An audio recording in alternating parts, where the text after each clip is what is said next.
Ya, pemirsa, mantan Wakil Menteri Hukum dan HAM Denny Indrayana menyebut upaya penjegalan Partai Demokrat oleh Muldoko sebagai ujian demokrasi dan berpotensi mengganggu pemilihan presiden sehingga sifat pemilu jujur dan adil dipertaruhkan. Sementara itu, tokoh Partai Demokrat kubu Muldoko, Johnny Allen Marbun, membantah tudingan Denny tentang campur tangan Muldoko dalam upaya penjegalan Demokrat kubu AHY.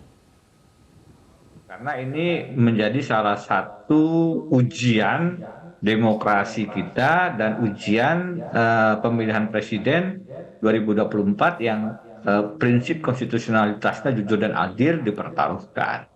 Nah, kenapa saya risau? Karena ya kalau secara hukum yuridis tadi sudah dikatakan ya ada 16 putusan. Secara bukti novum sudah dibahas oleh banyak pihak bahwa ini juga novumnya problematik.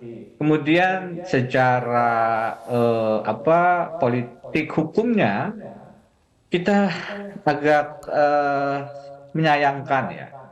Saya menulis di banyak kesempatan Pak Muldoko yang terhormat sebagai Kepala Staf Presiden ini kan orang nomor 1 di lingkaran Pak Jokowi.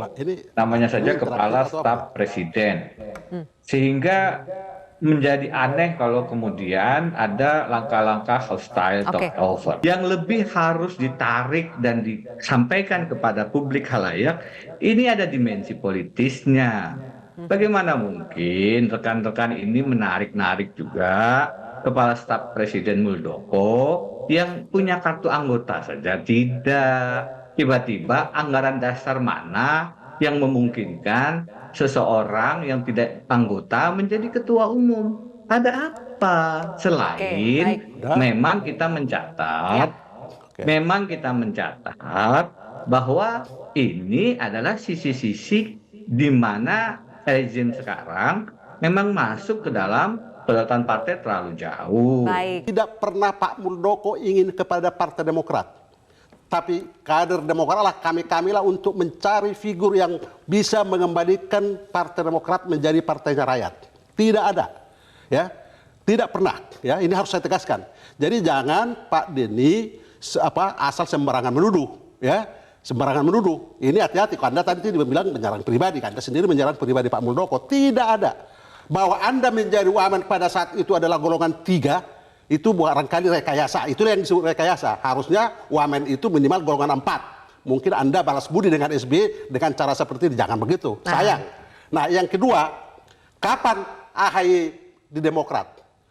Kami Muldoko mengundang dan kita resmikan di Kongres luar biasa dan sah menurut Undang-Undang Partai Politik dan anggaran dasar, anggaran rumah tangga Partai Demokrat yang sebelum direkayasa, dibegal oleh kelompok Cikeas. Sah. Kenapa? Anda sebagai orang luar, saya sebagai orang dalam. Tahu persis. Tahu persis. Sekali lagi saya katakan, pembicaraan seperti ini pun, saya bicara 4 mata dengan SBY, moderatornya adalah Beni Harman. Dan SBY tidak mengelak. Bahkan dia bilang akan diperbaiki. Tapi sampai hari ini tidak ada diperbaiki. Hanya pepesan kosong. Jadi Pak Denny jangan membuat statement yang Anda hanya persepsi sendiri tanpa fakta dan data. Kalau saya fakta dan data. Salahkah kami yang Demokrat, yang milik rakyat dibegal oleh SBY melalui aturan yang tidak sah di luar proses Kongres untuk dikembalikan Partai Demokrat menjadi partai rakyat supaya Denny jangan asal ngomong gitu loh. Karena apa? Denny kan orang luar, saya orang dalam. Bahkan saya sendiri bicara 4 mata, berdebat 4 mata dengan yang terhormat SBY di rumahnya di Cikeas, membicarakan